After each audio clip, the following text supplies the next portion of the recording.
this area of this Commonwealth, I'm going to say, is, I would say, the locals, or at least the employees of this town, actually, it's the capital of this Commonwealth, uh, are quite grumpy. I don't know what the hell their problem is, and why everybody's like that. And I'm saying most of them, not all of them, but most of them. I don't know if they got a lump of coal up their ass, or it's because they're next to that nuclear plant. Whatever the hell their problem is, they are a grumpy bunch of souls. And working in that damn maintenance hangar with the locals of that area in that Commonwealth um, was quite irritating.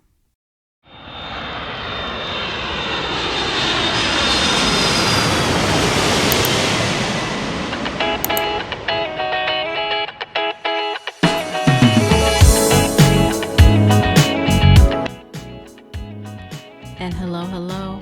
Welcome back to the Needle Jet. This is your favorite regional flight attendant, Regina.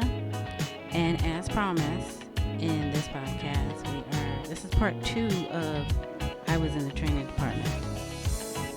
So I'm just going to take it back a little bit for those of you that don't know very much about me. For those new listeners, hopefully I have some new listeners. I am a regional flight attendant. I work the Embraer 145. So that's one flight attendant per 50 passengers. It seats 50, and there's one flight attendant jump seat. And there's one lavatory in the back, and there's a galley, and of course you get 2 pilots. It is a thin, narrow body. That's why the name of this podcast is called My Needle Jet, because that's its nickname, the Needle Jet. Some people call it the Dart. Yeah, small regional jet. It was originally designed, I was told, as a private jet, and that's why the design is like that. But somebody comes along and was like, you know what? We can carry passengers on this narrow body plane and just throw some more seats on it, and then sell them off to some airliners there, and there you go. And that's what we have now. There's also the Embraer 175. I believe they have Embraer 190 as well. I know I've been on the 175. That has 2 flight attendants on it, because that can be modified anywhere from 69 to 72 seats for passengers. And I may have been on the 190. It's just been a while.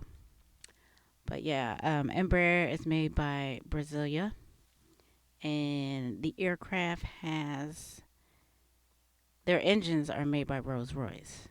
So that should make you feel good. The engines are made by Rolls Royce. So I think its max altitude is, I think, 37,000 feet. And it can fly as fast as 500 knots, I believe. So there's a little bit of background on who I am. It's been 20 plus years as a regional flight attendant. We had the de Havilland Dash 8s. That's a Canadian made airplane, Bombardier, and turboprop engines. We had 2, well, we actually had 3 modifications: the Dash 8 100, 200, and the Dash 8 300. The 100 and 200 models had 37 seats on them. The Dash 8 300 had, well, it started out with 50 seats, then through some bureaucracy and pilot BS and God knows what. I'll get back to that later if I can add that into the podcast towards the end. But we had to modify, my airline had to modify the aircraft down to 48 seats. So they removed 2 seats, so it could be a 48 seater, 1 flight attendant. But anyway, the turboprops are gone. We're all an all jet regional airline on the 145. Now, back to when I was in the training department. As I said in the other podcast, I had 3 positions, or I did 3 things for training. I did the one-on-one training, which is called IOE, Initial Operating Experience, as an ATS, Air Transportation Supervisor. Yeah, no, that sounds fancy, but all that is what the FAA calls it. Um, I was also a ground instructor. That's where you come and sit in the classroom, look at a bunch of, well, at my company at the time, a bunch of jacked up PowerPoints. And I mean jacked up for a while. Do CPR, um, medical first aid training, and things like that. Heimlich maneuver. We do those things as well. Because if you don't have a nurse or any kind of medical personnel on board the flight flying with you, that's me. I'm going to have to do those things. And we train to do those things. And I used to teach those things, instruct those things. So, and then just me being a regular flight attendant as I am now. So, those were the other two positions I held. Now, our training department mostly was full, mainly women. We had we had three male instructors. One had to leave to go to another department because he didn't want to come back on the line. The other two stayed. One of them was kind of it. Well, one of them is shisty, very manipulative, and a shit starter at that. By the way, and I mean a shit starter. But yeah, there are personality clashes, issues, power struggles, the little power that you may have thought that you had. And then, like I said, we're a one flight attendant operation. So we're used to doing things on our own, having our own space, how we like to do things. And that can be very clashing.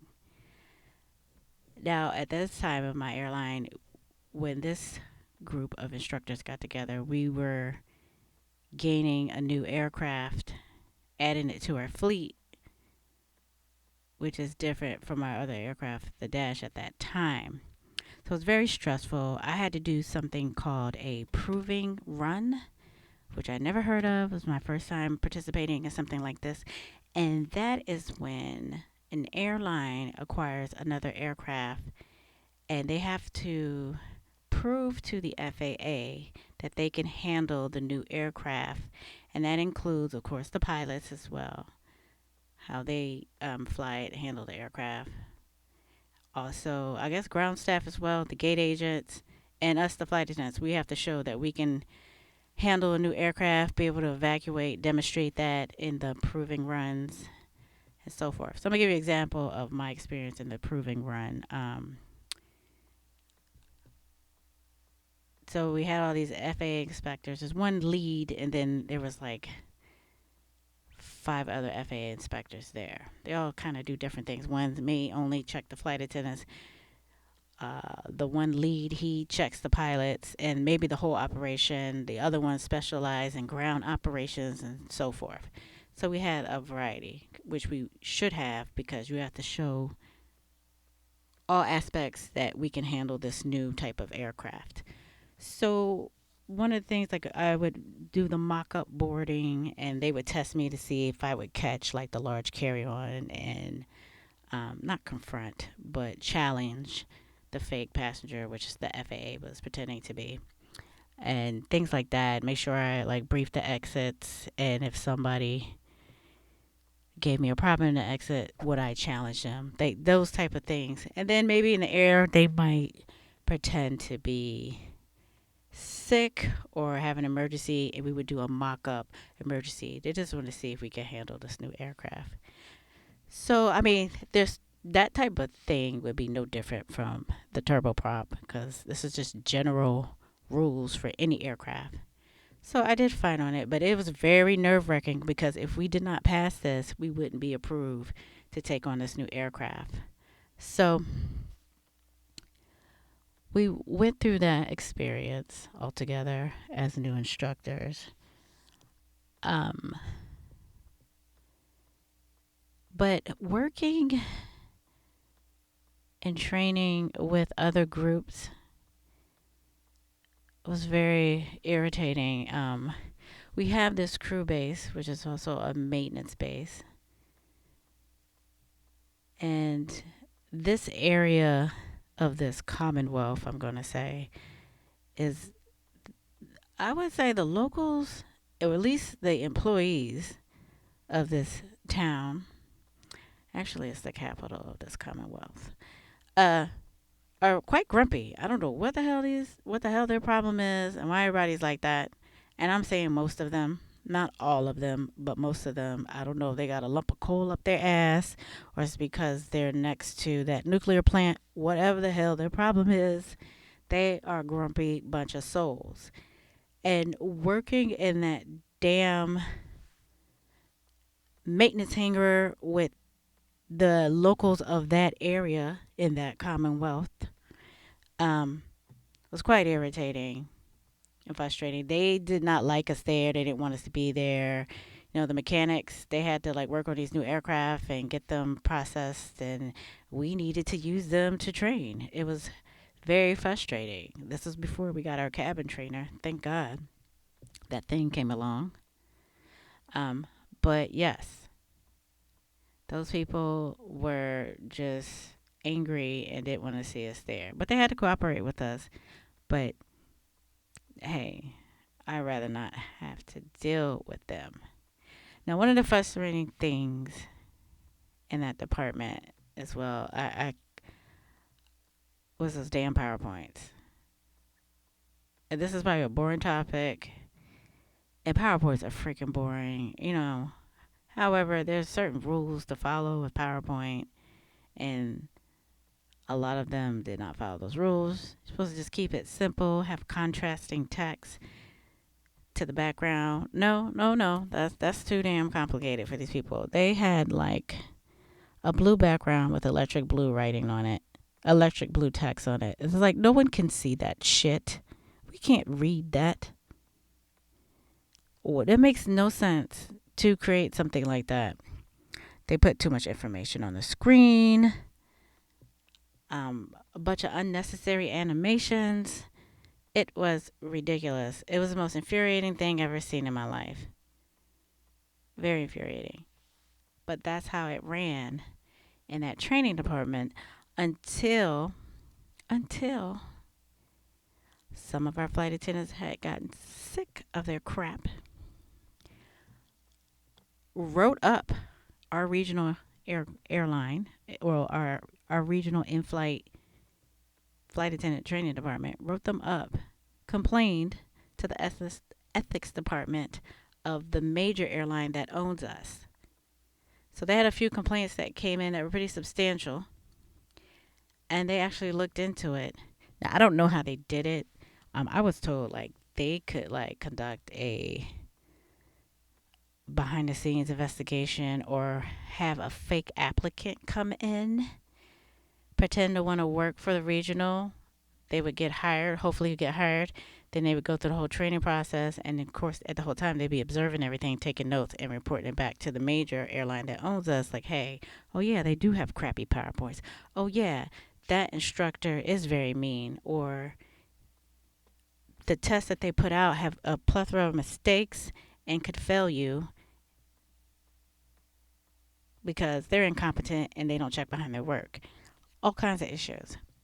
Oh yeah, they do treat their employees like children, and it's very demeaning. So those complaints came in to our majors, the major that owns us, to their ethics department. And for example, I'll be even more specific. I think when they had recurrent training, they had to take their cell phones and put it in this. It's like a shoe tree or whatever.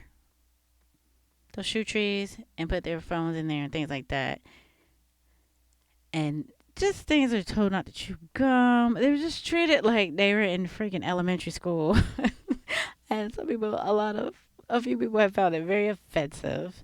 They had, so there was this flight attendant who she had only been on the line for 3 months. And because she got so many complimentary, these little tickets they give you that you can give to the flight attendant or any employee by one of our high tier flying passengers, the ruby gold, double diamond people, whatever, they can give it to you and be like, oh, nice work. And you just kind of go and log those into our company website and you get rewards for them or whatever. So she had got a lot of those. And in our director's mind, when you get a lot of those, they want you in the training department. It doesn't mean you know anything about the actual aircraft or know those things really well, or you have the experience.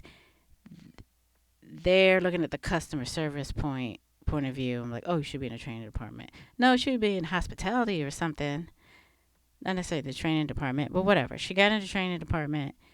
Was very, I was told, was very arrogant and condescending to flight attendants that have beyond experience than she did, and apparently she was also sleeping with the director of our training department, which was a big issue.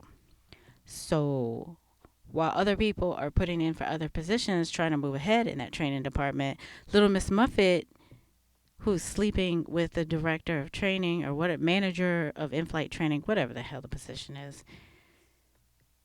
is also getting these promotions that other people put in for, but they're not sleeping with him. She is. So she's getting promoted. And they saw what was going on in that department and did not like it and went to our union about it. And after some time, it was handled. He had to basically put in a resignation. Now, I thought nothing would come of it or he would get away with it or a little smack on the hand or whatever. But we had a new human resources director or supervisor, whatever, manager, and she was looking over the files. I'm like, why does this same flight attendant or instructor keep coming up in these complaints that I'm looking at in this folder? There's a problem here. And she's new. She has no she doesn't know these people, has no reason to be biased.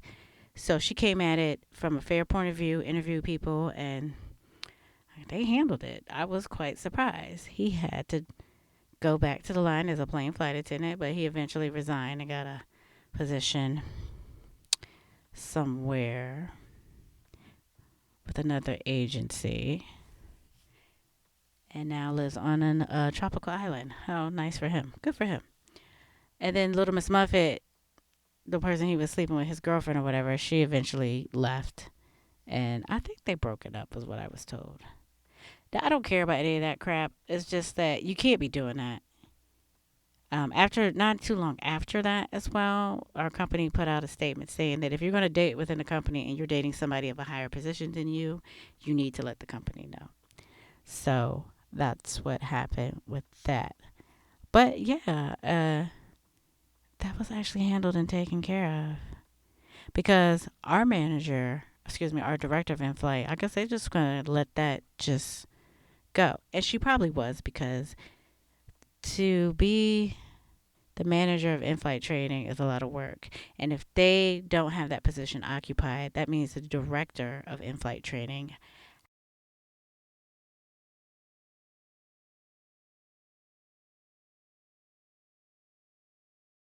training more and more flight attendants. I can't believe this damn metronome is on. Sorry, folks. um, but yeah, I'm recording in GarageBand.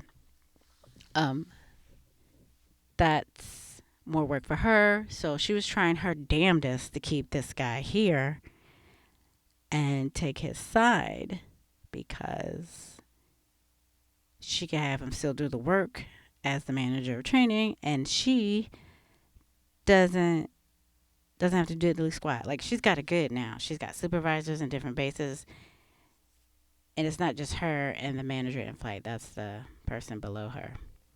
They've got I don't know what four or five supervisors for each base. Now that money came from the major that said this is what we want you to do, and we're going to give you a budget for that to have these people on staff.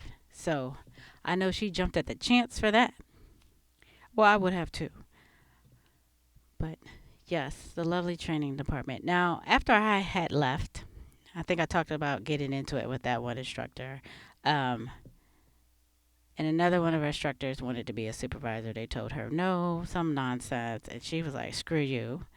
I'm going on to Delta. She left. There was an incident where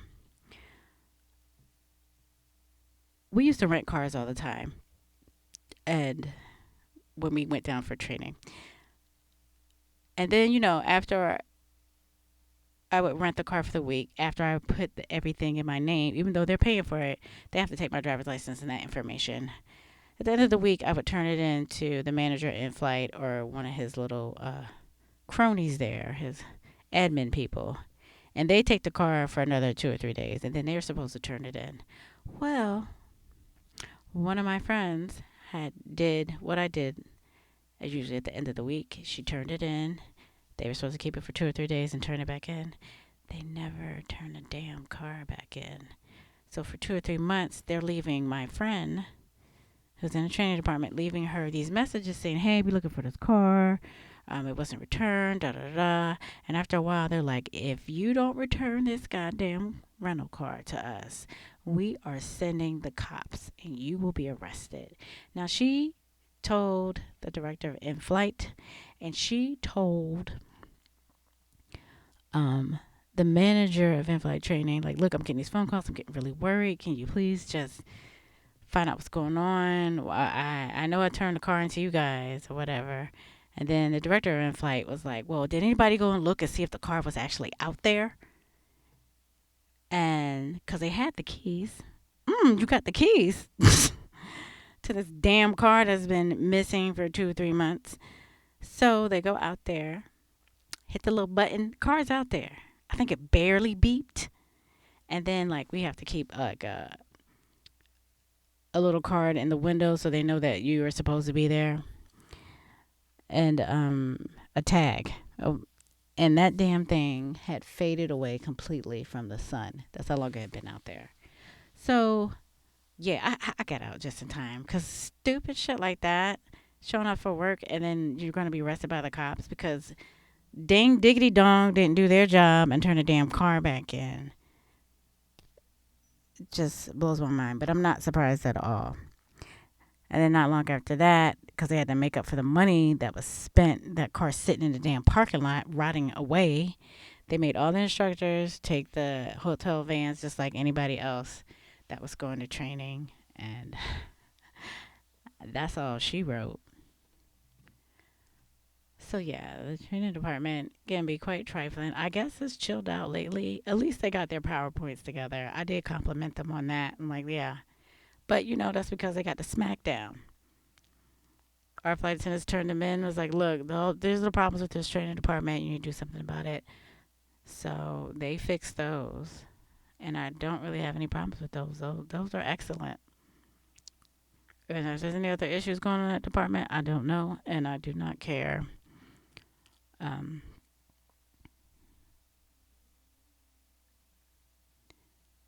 Save it for your mama.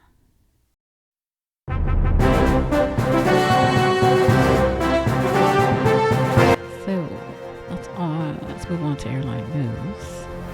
And as I'm recording this, today is April 18th, 2023. And I'm right on simplyflying.com. And the article that's titled, "The FBI has received 250 unruly passenger referrals from the FAA. Incidents have dropped since a 2021 peak, but a zero tolerance approach remains regarding inappropriate behavior." So this was published about 4 days ago by Jonathan E. Hendry. And it reads, "The Federal Aviation Administration has referred over 250 unruly passenger cases to the Federal Bureau of Investigations for criminal prosecution review since late 2021, adding another 17 this year alone. The FAA is continuing with its zero tolerance policy for addressing unruly passengers even after the end of a mask mandate on board airplanes, which previously caused 2/3 of documented incidents. The two organizations developed a partnership in 2021 to develop an efficient method for referring the most serious, unruly passenger cases for potential criminal prosecution. That resulting process sees the FAA regularly send reports to the FBI, which forwards those that might merit prosecution to field offices for further investigation. With over 250 referrals, mind you, is now April 2023, the partnership has been a busy one, and one that sadly doesn't look like it will end or wind down soon. So, incidents have dropped since 2021. Unruly passenger incidents have dropped significantly since all-time high in early 2021, when the mask mandate was still in effect. The FAA confined this week that incidents regarding investigation had fallen over about 80% in the last 2 years, but unacceptable behavior continues. The FAA pursues legal enforcement action against any passenger who assaults, threatens, intimidates, or interferes with airline crew members and can levy civil penalties up to about $37,000 per violation. Former commercial airline pilot and acting FAA administrator Billy Nolan reaffirmed his commitment to a zero tolerance policy. Quote, "If you act out on a plane, you should stay at home because we will come after you with a serious consequences. We have zero tolerance for unruly behavior." So the FAA opened investigations into 831 unruly passenger incidents in 2022. The number was down from 1,099 in 2021, but up from 146 cases in 2019. Aggressive behavior gets stopped. So referrals for 2023 include incidents that happened this year and events that occurred last year but are still under investigation. In March, a passenger on a United Airlines flight from Los Angeles to Boston tried to open an aircraft door, used a broken metal spoon, a makeshift weapon, to assault a flight attendant. January was a busy month for aggressive passengers. Reports from the month include a passenger who refused to remain seated, acted erratically, and said he needed to fly the aircraft. Passengers faced arrest for assaulting other passengers, harassing flight attendants, and inappropriately touching fellow passengers. In December, a passenger was arrested for assaulting his wife, while the FBI apprehended others for assaulting, threatening, and intimidating flight attendants. The month saw another U.S. traveler try to strike a flight attendant and enter the flight deck. Wow. The FBI continues to investigate the cases and recently established a Crimes Aboard Aircraft webpage, which, don't worry folks, I will check that out, which includes valuable information about the types of crimes it investigates and how travelers can report them.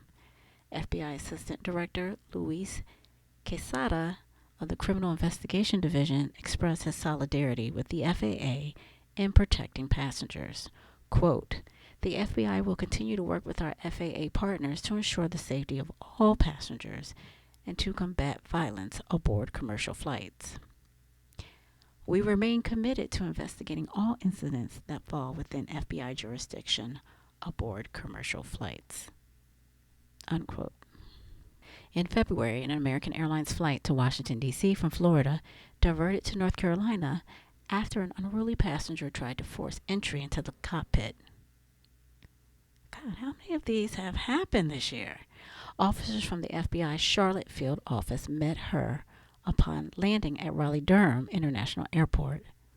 For now, the FAA and the FBI are working to keep the skies safe and hopefully make incidents of unruly behavior a rarity again. I don't know, folks. I don't think we're going back. Okay, again, the author is Jonathan E. Hendry.